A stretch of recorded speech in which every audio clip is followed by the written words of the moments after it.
Hello and welcome to Radiant Realization with Namrata. Today, my guest also shares a similar name with me. Namrata, welcome to the show. Thank you. Thank you so much.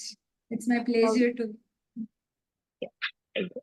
Namrata is an emotional and healing coach. She helps parents to manage their emotions so they can raise resilient kids and we can have a better generation ahead of us. Absolutely. Glad to have you, Namrata, today. Thank you so much. Ravina, but before we deep dive into our today's topic on how do you support parents in their emotion for their emotional well-being, I would like to know from you what got you started to pick this as your coaching niche and tell us about your journey. Okay, so basically, my journey started as a very angry young woman or angry young mother. I'm basically a chartered accountant. I practiced for 14 years, but somewhere within me, there was this young lady who had low self esteem, low confidence. I had anger issues, and this all cropped up, especially after marriage and especially after having a child. I had so many expectations from this young little child of mine who was just maybe 3 or 4 at that point in time. And somewhere I had this awareness that something is not right. The way I'm parenting him is not something which I want to do this way. Then started the journey of understanding why am I doing the way I am doing, why am I getting so angry, why I have so much expectation, why I have this low self-esteem, or why I have so many limiting beliefs. As I started to deep dive within getting my answers, I started to realize that how we were treated in childhood, how we are spoken about, whatever our experiences were. Even the one experience from the distant uncle also impacts a lot into our brain, into our belief system, how we think about ourselves, how we look at ourselves. So that has impacted me, and that is how I started understanding this root cause of my behavior. That yes, this low self-esteem is coming from this confidence is coming from this complex is coming from this anger, this expectation, this controlling nature, everything I could just map on a paper as if I know from where it is coming from. And everything was rooting back to the childhood then. So that is how I somewhere started to believe that if I want to help someone to raise an emotionally resilient child, see, we all are into this race of raising an intelligent child. Okay? Every parent, even before the child is born, they are thinking how I can make this child more intelligent, more, grasping power, and this and that. But we are least bothered about the emotional well being of the child, emotional resilience of the child. That is why I think my main motto is to help parents to raise emotionally resilient children with strong relationships, because that is what going to be the foundation of our next generation. And that is how I call this as higher calling for my purpose, wherein now I look forward to this fact that no parent who is getting in touch with me is raising another Namrata. So that is what I generally say. That is my purpose of getting into being as a coach. Okay. Amita, in your journey, what have you seen? What are the common signs of emotionally being unhealthy among parents? So, a specific term like emotionally unhealthy parent is actually someone who is having a lot of anger issues. These anger issues are to the extent that you feel offensive very soon. Like even if there is a little of the disagreement with the child, then you immediately feel offensive. You go into the controlling mode, you always try to control the output which the child is trying to give. You try to control how the child is behaving, what he is doing, what is not doing, what is supposed to do. So this emotional being emotionally unhealthy comes in the various formats. You feel overwhelmed, you feel out of as if things are not in control. I need to gain control over things. You feel that the result should be as I want. And that is how I call that a parent is emotionally unhealthy majorly if they have lot of anger issues. They have this disagreement. On the smallest of the disagreement, they burst out. Maybe that disagreement can be from the child, from the husband, or from any family member, or even at workplace. or someone who is like feeling offensive too often. Even if there is some slightest of the difference of opinion between two people, or someone tries to give a suggestion also, you immediately feel offensive, or you feel low, you withdraw yourself. That is what I would say, that a parent is not emotionally healthy parent. And how does burnout at work impact their emotional well-being and in turn their parenting?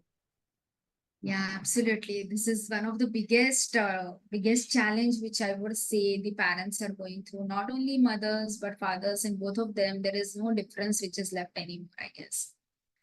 There is a lot of competition which we pursue, which we see outside in this world, and everyone is in this race of like, I want to survive in this race, right? I want to do better. Every parent has their own, what I say, their own goals. And in this goal, there is a lot of competition, and then ultimately this results into the stress of performing well at your end, stress of giving your best, and then ultimately it hampers their emotional health, because then you're not taking care of your emotional health through whatever means you should have taken care of. You are giving extra than your ability. I mean, like, we are working tirelessly. If you see the corporate employee, they are working tirelessly for 10 hours, 12 hours. I think after COVID, the things have worsened, I guess, because of work from home option. And in this case, there is no limit which is left now. They are continuously working even after 9 o'clock, even after 10 o'clock. Few of the parents are having call even late night, and this is ultimately impacting because your body is not getting the rest which it needs. Your brain is not getting the rest which it needs. You are not able to spend time on your hobbies. You are not able to spend time with your loved ones, and ultimately all this gets so much burdened on you that ultimately it impacts your emotional well-being. And then there is so much burnout that you have this feeling that I'm not doing enough as a parent. I'm not spending time with my child. I'm not taking his homework. I don't know what is going on in his life. Or maybe he is with the nanny, or in the caretaker, daycare or something like that. And then that guilt start piling up, and ultimately it results in a burnout, wherein then I feel like I need to take care of everything. Then when it is a weekend or something like that, we end up as if covering up for everything. Maybe take a child outside also, complete his homework also, complete his projects, and if things are like look out of the control, we lose our mind then. Because throughout the week there is so much pressure. We have not taken rest. We have not taken care of our mental well-being, our emotional well-being. No hobbies, no friends, nothing. And ultimately, then this ends up into the guilt, and guilt ends up, I think, into this burnout, which may result into yelling, controlling, or nagging, even nagging, or blaming also. I think this stress causes a lot of burnout as a parent. When a parent is going through all this, how does it impact child's development? Yeah, I think for a child, it is really important that at least one of the parents should be available to the child, right? By being available, I don't mean that physically you should be all the time there with him, but I'm talking more about the connection which a parent has with the child, right? The emotional connection with the parent has. So if a parent is going through this stress, if a parent is going through this emotional turmoil and is having burnout and then is nagging or controlling, ultimately I think child starts to feel that there is something wrong with me. I'm not good enough. Or I need to do something so that my parents are happy.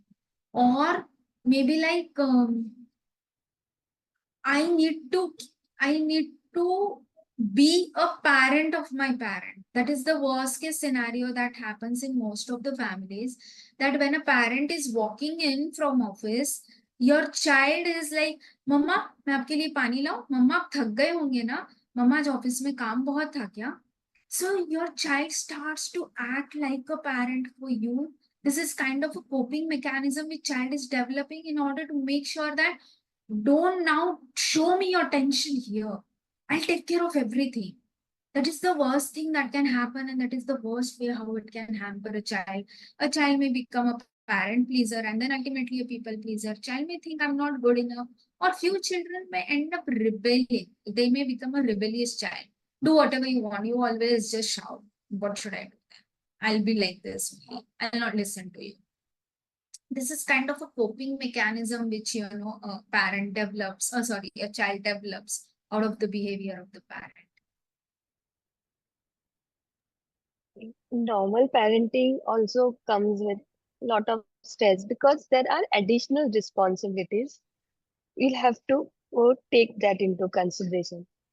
But how do we differentiate between a normal parental stress and the stress that comes from being an emotionally unhealthy parent? The normal parental stress is all about my child is not eating, he's having exams, and I don't know he's ready or not, or I'm not able to take his studies, or maybe my child is not listening to me. So I think the parental stress is about these normal things regarding the normal, behavior of the child, or what I'm not able to do as a parent, right?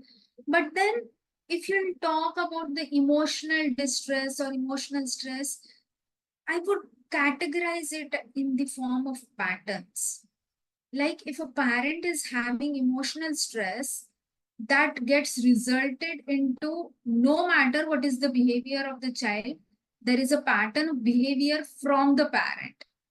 A parent may be emotionally unavailable. Like there is so much emotional turmoil which is going on within me that I'm not available to my child the way he wants or she wants.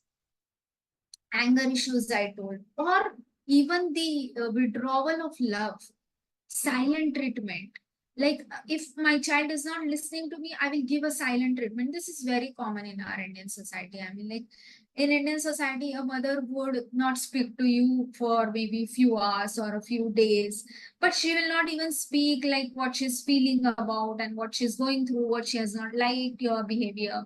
But then she'll not speak to you. And then the child is behind the mother to please her, right? So this is what I call as a emotional distressed parent. It is not the parental stress. This is the emotional stress. This is the emotional turmoil which is there within the parent, and then it is showing up in the form of various patterns of behavior from the parent. But parental stress does not come in the form of patterns, right? It is just simple like I'm worried my child is not studying. I'm worried he's not eating well. Or I'm worried that he's not keeping up physically well.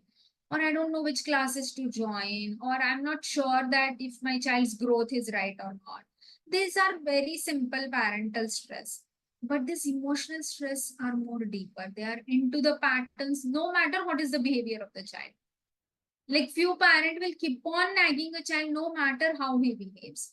Or few parent will keep on controlling a child no matter how good or how well behaved the child is. This is more about the emotional stress, I would say. And when a parent is trying to act controlling or withdrawing themselves, in this situation, how does it impact their interaction with their children? Or how does child take up this behavior from the parent? See, there is very deep impact which gets created on the child at least. So, as far as the parent is concerned, what a parent is going to do, he is just going to maybe withdraw his love for the child, is not going to speak. And then when child is continuously behind a parent, then maybe the parent would end up bursting on the child, telling all those things which he has been doing wrong. Okay? And then maybe he will start talking to a child properly, or maybe like continuous nagging or controlling behavior of a parent. Ultimately, now what happens here to the child is that when the parent is a controlling of a controlling attitude, this child who grows up, he may become a controlling parent, he may become a controlling spouse, or other way around, he will be at a receiving end only, because he has always been at the receiving end throughout his life. So he knows how to take, but he doesn't know how to give. And when he doesn't know how to give, then maybe he will attract a partner who is equally controlling. And then throughout life, he will be into that shell only. If there is someone, a parent who is not emotionally available to the child in childhood, then this child may grow up into the adult who doesn't know how to connect with his own child. I have so many clients of mine who find it difficult to connect with their children. Why? Because something which I never received during my childhood, I'm not able to give it to my child now. No matter how much I try, but that thing is not there within me. If it is not there within me, how will I be able to give it to my child? This becomes a major issue for the child when he grows up.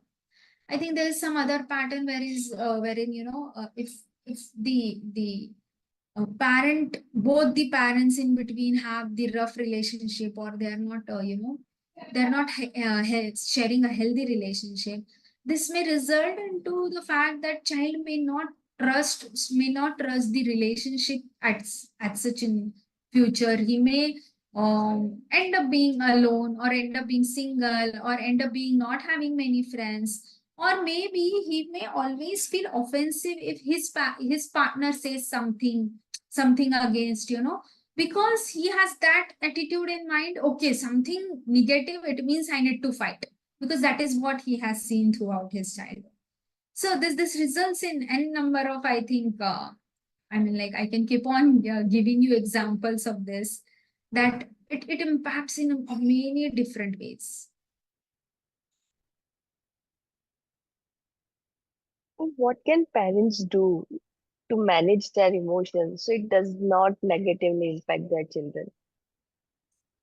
So, Namrata, it is really important to first understand that managing emotions comes with the fact that whether I'm first of all able to understand my emotions. Managing is the next step of that, right? Like, let me give you a very small example. Like, suppose my child is not doing homework, okay? I told him 5 times, 6 times, 7 times. And after that, I become angry and I shout at my child that, why are you not doing homework? What is this? I told you so many times, you're not listening, this and that. And then I lose my mind. Now, if you ask about the emotional regulation in this moment in time, I would say that, first of all, as a parent, am I in awareness that I am just looking at the outside thing, that I am getting angry because my child is not listening to me. I am getting angry because my child is not doing homework. But that is not the case, let me tell you. If I know emotional regulation, then I would go one step beyond and understand what is it that is happening within me when my child is not listening to me. So basically, when I'm telling my child 100 times to do homework and he is not listening, I'm not shouting because of the child, but I'm shouting because I feel disrespected, right? I feel helpless. Maybe I feel lonely. Maybe I feel there is so much of responsibility. So there are these underlying so many feelings or emotions which are there. So the first step of emotional regulation, I think, starts with the fact that, am I able to identify what is the underlying feeling which I'm having for the behavior? I think the emotional regulation starts from there. That is the first step, is to be able to identify our feelings. We have never been taught that, let me be very honest. That this is never spoken about, right? This is never. We are just being told, regulate your anger or control your anger, right? But we have never been told what is the reason of anger, why are you feeling angry, then go to the feeling part, then see from where the feeling is coming, right? That we have never been taught. So I think the first step of emotional regulation is to be able to identify कि अंदर हो क्या रहा और कैसे कर सकते हो आप? है. आप बता दो. Definitely. So I think first is to become aware of our patterns. In the sense, become aware that whatever I am going through, whatever are the different Triggering points. What are the triggering points? Like I just gave you an example. My son is not doing homework, or my son is not listening, or my son is lying, or my son is just lying on the bed like this, or not having bath for 2 days, or my husband doesn't listen to me, or this and that. There can be so many these triggering points, right? On this triggering point, then I ask myself, what is it that I feel within when this thing is not done? Once I go to the feeling part of it, then I ask, what is the need of mine which is not satisfied? That's why I'm feeling this. Then I go to the need part. Once I see, okay, I'm not feeling it, I'm not, my need of being loved, my need of being understood, my need of being respected, my need of being accepted. There are so many needs, right? My need of being, I should receive an help is not being taken care of. Then I am having this feeling, and that's why that behavior. Then I look at the need, and then I ask myself, when this need is not satisfied, which belief of mine is getting challenged? Which belief of mine is not fulfilled? So maybe I have a belief that a child should always listen to parent. A child should not raise voice in front of parents. A child should be always an obedient child. A child should at least focus on his studies till graduation. A child should become independent by this age. Or my husband should always share everything with me. Or that I should have always that financial support from someone. Or every time I need to have some help with me whenever I'm taking care of my child. There are so many beliefs which we have, and because of these beliefs, even there can be the simple belief that my child should be able to read by age of 7, my child should be a good dancer, my child should be all-rounder, my child should at least score more than 90%. So we have so many beliefs, and those beliefs are driving my ultimate behavior, but ये दोनों के बीच में जो हो रहा है उसका हमें awareness ही नहीं. I need to gain the awareness by doing this task very actively on a piece of paper to understand basically what is it that I am expecting from someone and what is it trying to tell me. So, very deep thing that you shared. It goes into a lot of introspection, lot of thinking mode, Inner work, I and would being extremely honest with ourselves. What has happened to us? absolutely. And beliefs, we are not in position to challenge our beliefs generally. Let me honestly tell you. We are not okay if my child is not able to read. We will push our child to read, right? I'm not okay if my child still throws tantrum at the age of 10 to go to school, go to classes. Or I'm not okay if my child is not able to cycle even by the age of 10. I'm not okay because I cannot challenge those beliefs. I am so firm, it has to be like that. ऐसा ही होना चाहिए. And then we get stuck over there.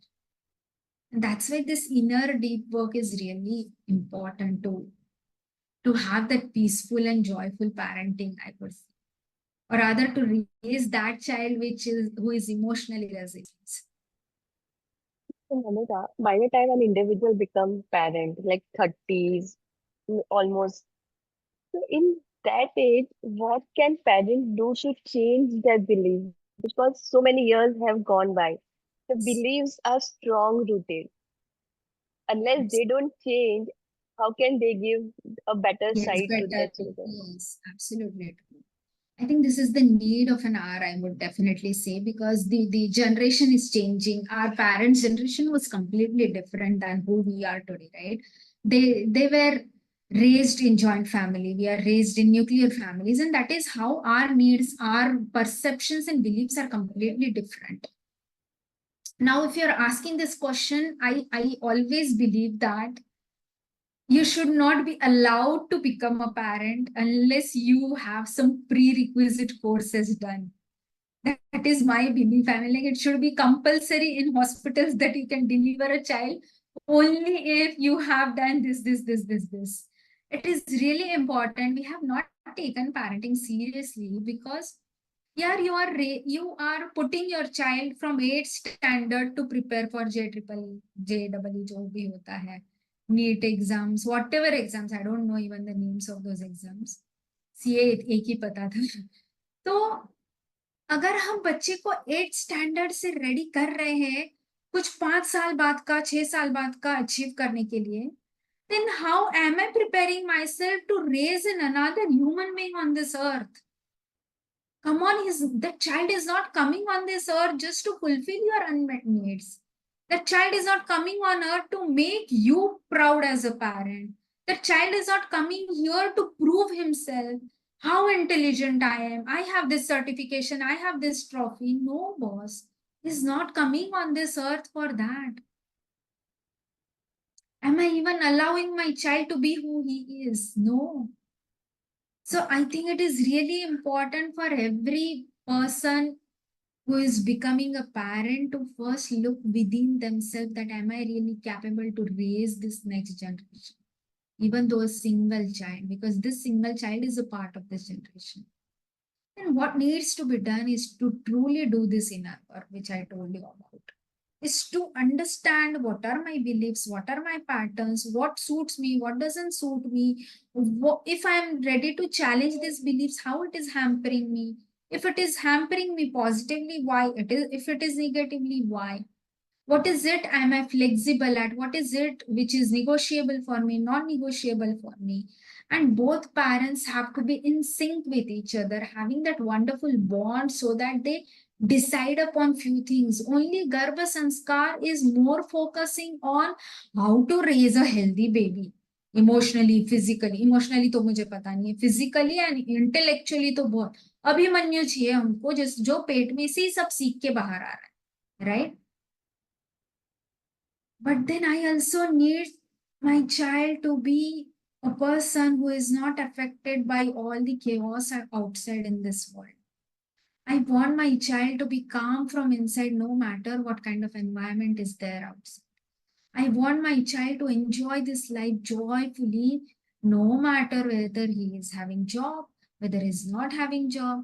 I want my child to be able to live on this earth with minimalist possible needs so that he's not getting entangled into this materialistic life. Am I really ready for it? I think every parent who is planning for a child should definitely ask this question. Super interesting, Namrata. Okay. So, this deep thought work is what you recommend each individual to go through. And assuming, taking a scenario where the child is already there in this world, and for a parent to change their emotional state now, what do you think is the role of self-care that parents should put across for themselves? I think self-care plays a really important role, I would say. And if I have to talk about it, I would categorize it into three parts. One is physical self-care, one is emotional self-care, and one is mental self-care. So the physical self-care, let's talk about that first. So physical self-care can be as simple as doing exercises, eating healthy food, sleeping, getting enough sleep. This can be very few basic minimums of the physical take care, right? Physical self-care. How about mental self-care? Mental self-care is like I'm doing meditation, I'm doing pranayam, uh, I think humming, I'm doing humming also. Humming is also one of the wonderful way to cool down your nervous system, to make yourself calm. And then emotional well-being or emotional self-care can be done through journaling. I'm journaling my thoughts, like the way I told you, I'm going till the belief.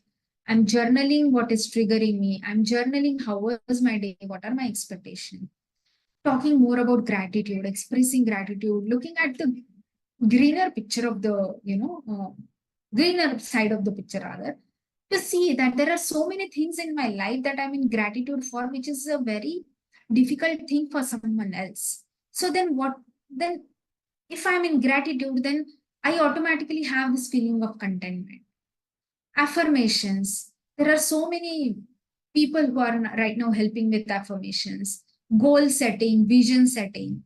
So these are few things which a person can do for the emotional self-care.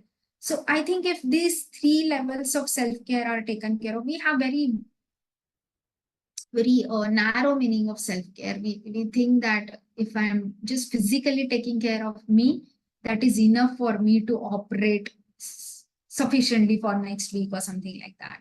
But I think the it has to be a continuous process. Every day you are investing some time into meditation, humming, or journaling, or simple spending time with your family, or even pursuing some hobby that can really impact to a long way for your emotional well-being, emotional self. Okay. So, Namita, all this while what we are talking about is a normal raising a normal child. But suppose the parent has to raise a special child or a child who is going through difficult emotion in his or her life, which usually comes in early teens or by the time they are teens. So in this case, what can parents do for themselves and what can parents do for child? See, my talk will always go around inside out and not outside in, right? So So I would definitely say that when someone is blessed with a special child or a child with special needs, what first question comes to the mind of parent is why me? मुझे ही क्यों? Why I have to go through this? And then somewhere we had some expectations from our child, maybe before birth कि मेरा बच्चा ऐसा होना चाहिए वैसा होना चाहिए. But when we come to know that this child has some special needs, we go into some resistance mode. कहीं ना कहीं हमारी एक उम्मीद रहती है कि आज ना कल तो मेरा बच्चा नॉर्मल रहेगा. एक उम्मीद तो रहती ही है फॉर श्योर. और उस उम्मीद को हम पॉजिटिव ले लें तो कोई बात नहीं है, लेकिन उस उम्मीद को मैं एक क्या बोलते हैं उसको, एक ऐसा कि होना ही चाहिए ना, should part. If I think that it should be my child should become normal at one point in time, then comes the push part. I keep on pushing my child. Even if I have a child with special needs, I either keep on cribbing about it, or I keep on comparing my child, or I always will keep on checking what is the growth of the child, how I can help my child more, and then pushing the child continuously into doing more, achieving more milestones, something or other another thing. And then ultimately somewhere we carry this guilt within us that क्यों मेरे साथ ही ऐसा हुआ, मैं ही शायद enough नहीं दे पा रही हूँ, मेरे तरफ से ही कुछ कमी पड़ रही है. So instead of accepting the child who is there in front of me and then creating an environment which helps for the child to thrive the way he is without changing the child, I'm telling. So I want to create an environment which suits to the individuality of my child. That is the real way of parenting. But we go other way around. Now, if we go other way around, how it impacts a child is that child always have this thought that I'm not enough. I'm not good enough. My parents are not happy with me. I need to do more. Few those are having very special needs. They may end up thinking, why did I come on this earth? मैं आया ही क्यों, मेरे मुझे जन्म ही क्यों दिया भगवान ने इस तरीके से. They may end up hating themselves. They may end up going for the growth part because वो इतने demoralized हो जाते हैं by the time they try to understand themselves a little bit.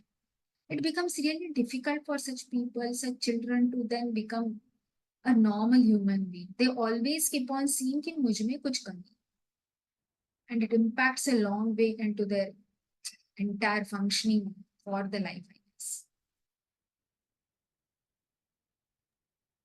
Uh, One observation is that as the child starts growing up, they tend to hide things from parents because they are scared. What if my parents will scold me? They'll shout at me, or they will reduce my pocket money for whatever reason. So, in such scenario, what can parents do to create a safe environment so child feels happy to share sadness, happiness, or difficult emotion at home? I would say the safe environment starts first of all with the awareness of me knowing my feelings, me able to accept my child's emotions as it is, and that starts with accepting my emotions as it is. Somewhere I'm not in sync with myself, I'm just superficially operating as a parent, so I'm not syncing with my feelings.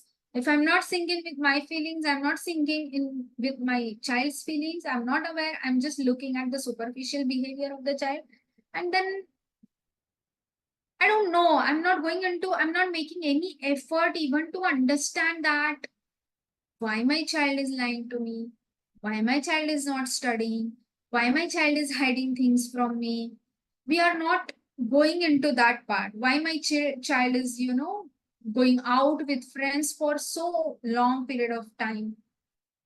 We don't look into the why part. We look into the how part. How I can fix the behavior of the child, how my child can speak only truth, how my child can obey me.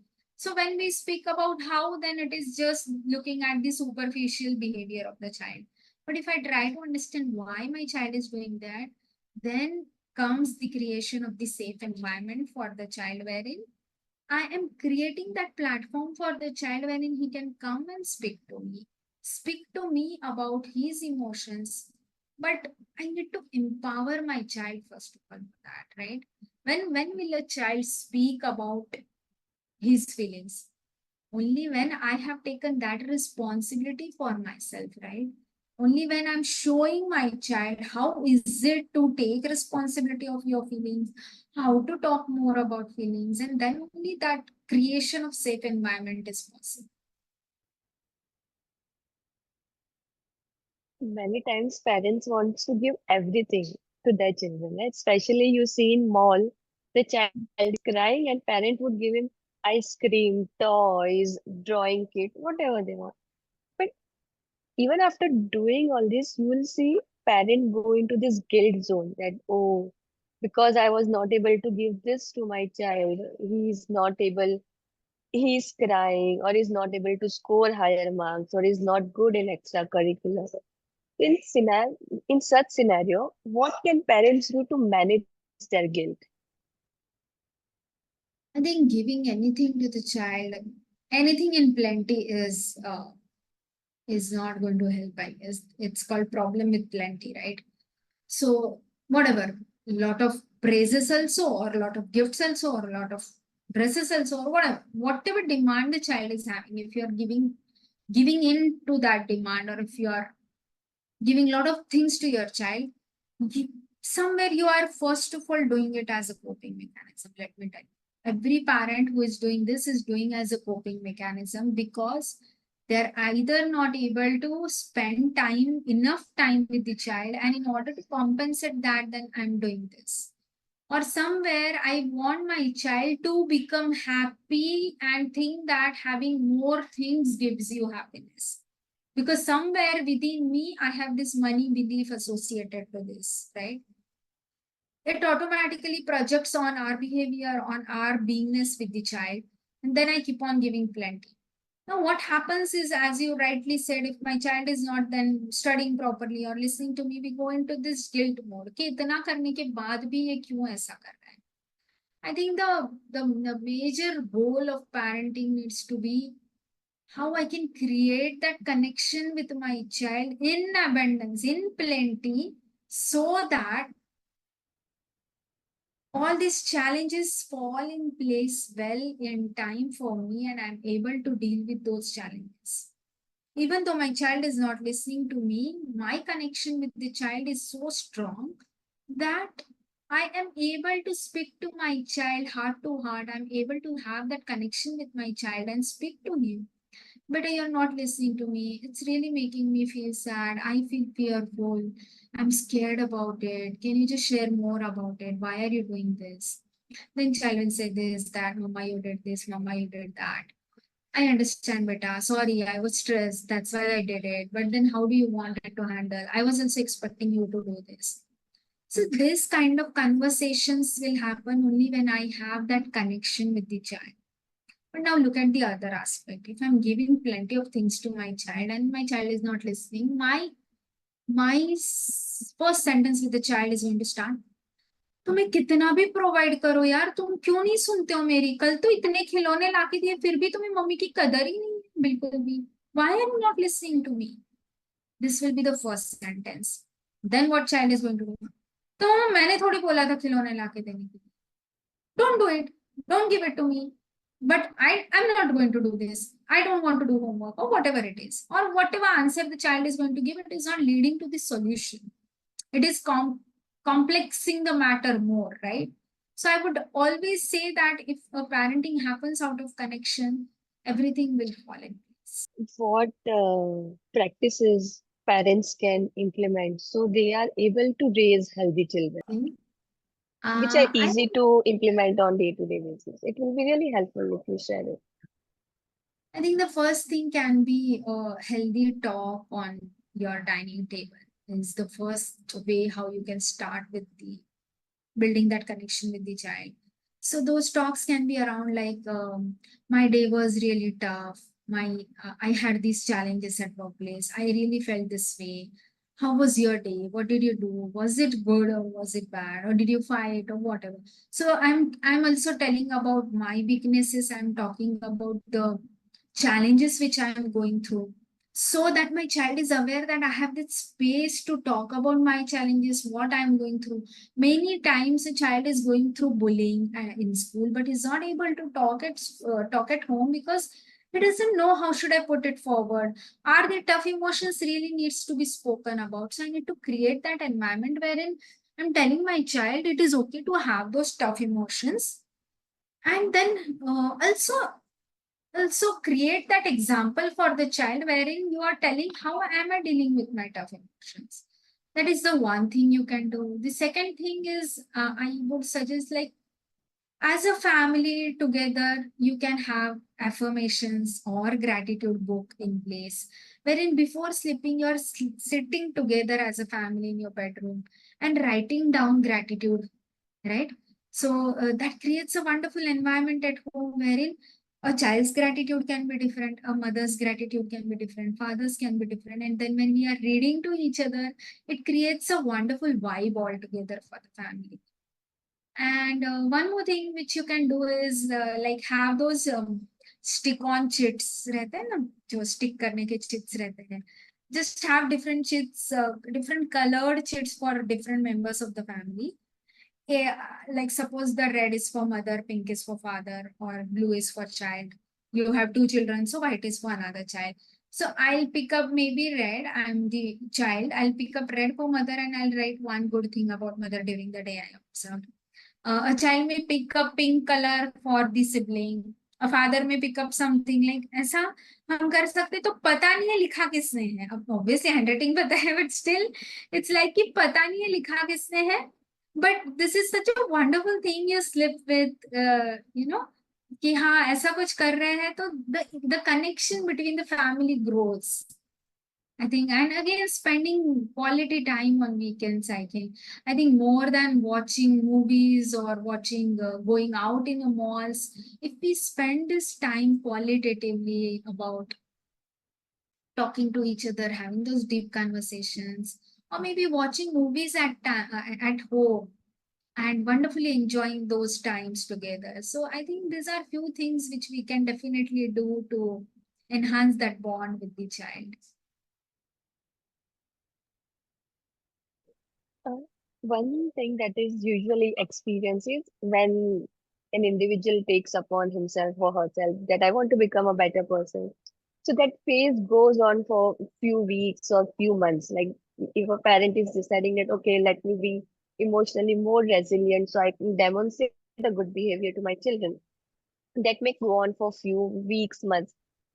At which point in time should parents be highly alert that their emotional health is not deteriorating and they're not going back to the same old pattern?